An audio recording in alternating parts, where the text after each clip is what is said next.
everyone, it's Jessica Brody, author of Unremembered. I'm doing a vlog today on the importance of an effective break into Act 2, or as I will call it, a break into 2. I'm a big fan of the 3-act structure, Act 1, Act 2, Act 3. To put it really simply, Act 1 is where you set up the status quo world and all the characters in it. Act 2 is where your hero or your character leaves that world, enters a brand new world, and is faced with all sorts of problems that that world brings.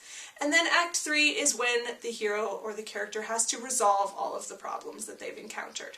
That's a very simplistic view of the 3-act structure. But today I'm going to talk mostly about Act 2, because I think the key to a really successful story is to have a very clean-cut, very clear, defined break into Act 2.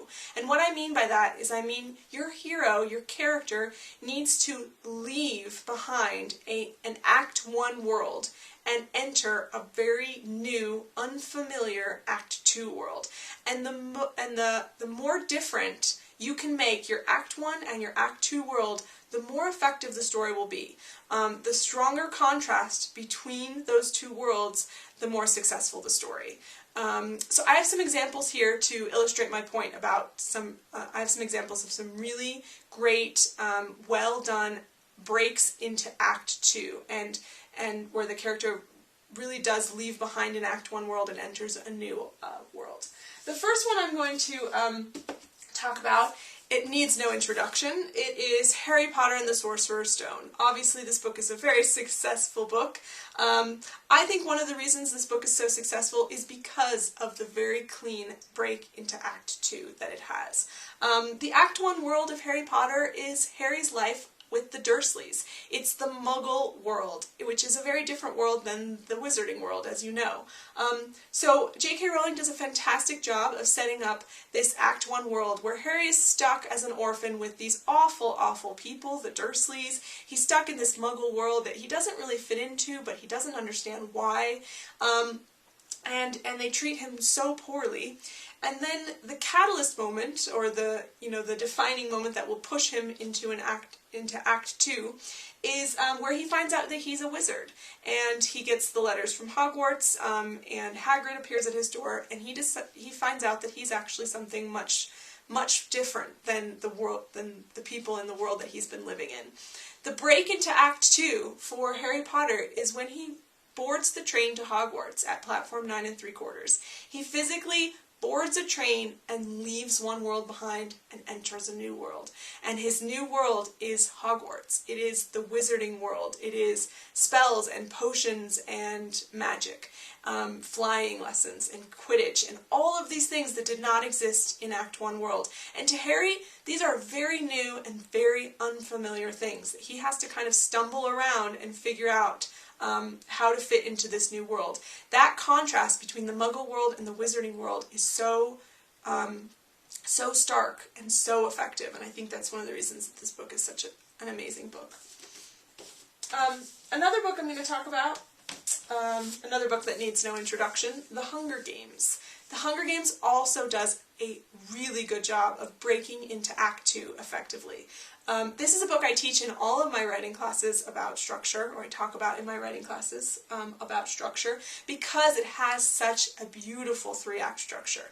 The first act of The Hunger Games is Katniss's life in District 12. It is the world of District 12, the poverty, the hunger, her mother, her sister, her dead father, the coal mines, everything that is wrong with Katniss's world.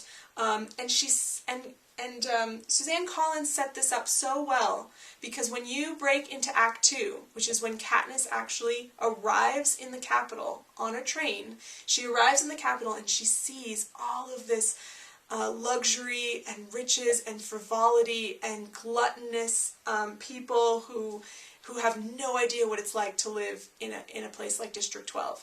That contrast is so stark, and Katniss is the perfect person to experience it because she grew up in District 12. There's a reason why Suzanne Collins made District 12 as poor and as impoverished as it is. It's so that contrast with the capital can be so much bigger. And so she did a really good job with that. And I love this break into two. It is very clean. The train pulls into the station and she sees what the capital looks like, and that is her break into Act 2. And it is a very contrasting break into two. It is a very unfamiliar and new world. Those are the buzzwords of a good break into two. Unfamiliar and new, where the hero, the character, is stumbling around and does not know how to behave, how to act, what to do, what to expect in this new world. That's what makes for a great Act 2. Another one I want to talk about, which is really well done, is Shadow and Bone by Leigh Bardugo. Leigh is actually a good friend of mine, and Shadow and Bone is the first in the Grisha trilogy. It's an amazing book. It's a fantasy novel for teens, and Leigh does a really great job of setting up an Act 1 and then breaking into an Act 2 world that is very different. The book starts out with the character Alina, who is really just a very ordinary person. There's nothing quite special about her. She's kind of a screw-up. She's a map maker in this fantasy world of Ravka that Leigh has created, and she's actually kind of like overly ordinary. There's really nothing special about her. You don't get a sense that anything exciting is ever going to happen in her life. And then the catalyst moment comes when Alina finds out that she actually has this really special power that people have been looking for a long time. And those people are called the Grisha. They are a group of magical elite who all have special powers that allow them to kind of manipulate the elements a bit, like wind and water and fire. And they're led by an amazingly mysterious man named the Darkling. So when the Darkling discovers Alina and her power, he brings her out of that Act 1 world and transports her into the Act 2 world, which is called the Little Palace. It's where the Grisha live and train and go to school. And Alina is literally taken from the Act 1 world and put into this new world where she flounders and she does not know what to expect, and it is all very new and unfamiliar. Unfamiliar to her. And Leigh does a fantastic job of making that switch and emphasizing that contrast, because the Act 1 world is set up so well. The Act 2 world can be very different, and that is the key. So you might be thinking, well, what if my story doesn't have a physical new world that my character enters? What if my characters don't get on trains like in Harry Potter and the Hunger Games and physically journey somewhere else? And that's okay. There's a lot of books and movies that have done the Act 2 world really well, where the character actually never leaves their location. They never leave their house or their physical world, but they change in some way and they experience the world in a new way, and they have a very clear break into two, which usually involves a new way of thinking or a new way of approaching life or a new set of experiences. So an example of that is actually one of my own books called My Life Undecided. This is a contemporary comedy about a teen girl who makes horrible decisions, and she decides to start an anonymous blog where she posts all of her decisions as an online poll, and she asks her readers to vote on what she should do. So the Act 1 world of My Life Undecided is this world in which Brooklyn Pierce, the character, is making horrible decisions and all of the repercussions of those decisions. And they've gotten her into a lot of trouble. She's lost her best friend, she's grounded, she's got some community service because of some trouble and an arrest, and she's in really serious trouble. The Act 2 world, which is a very clean break into Act 2, is when she starts the anonymous blog. And I make a point to really accentuate that publishing of the blog. It's a very specific moment where she publishes her blog and suddenly she's in a new world.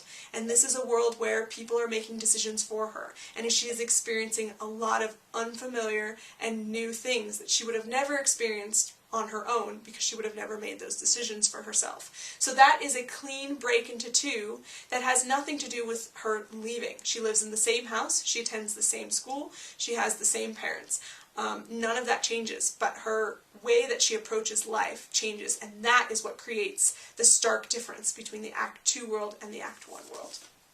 one more book, and that is my most recent title, Unremembered, which also has a clean break into 2 where the character actually doesn't really go anywhere. In this world, or in this book, Unremembered, the main character, Serafina, wakes up among the wreckage of a devastating plane crash. She is told that she is the only survivor, and there's somewhat of a mystery of how she survived, and who she is. They don't know who she is because she's not on the passenger manifest of the flight. Her fingerprints and DNA are not in any databases, and they don't know who she is. Now, in the Act 1 world, the setup of this world is she's being told all of these things and she's accepting them and she's dealing with them. The catalyst moment of this book that kind of pushes her into the Act 2 world is when she starts to get some information that the people that have been telling her these things may have been lying to her, that she actually may never have been on the plane, and that everything she knows to be true is a lie. So this pushes her into an Act 2 world, and her Act 2 world is when she goes in search of the truth, and she kind of leaves her own safe space behind of trusting everyone and what they're telling her, and enters this new realm of this new world where she doesn't know what's true, and she doesn't know who to trust, and she's gaining all of these clues to her identity and her past that aren't making any sense. It's very unfamiliar, and it's very new, and it's very scary for her. So she actually never leaves her Act 1 world, but she does leave in terms of her mentality and the way she's approaching and her problem and the experiences that she's having. So those are some examples of some effective breaks into 2. I hope this was helpful in your cracking your own story. Act 2 can be the hardest part of any book, but I think if you make Act 2 as different as it can be from Act 1, you will be one step closer to solving those problems. And good luck with your writing.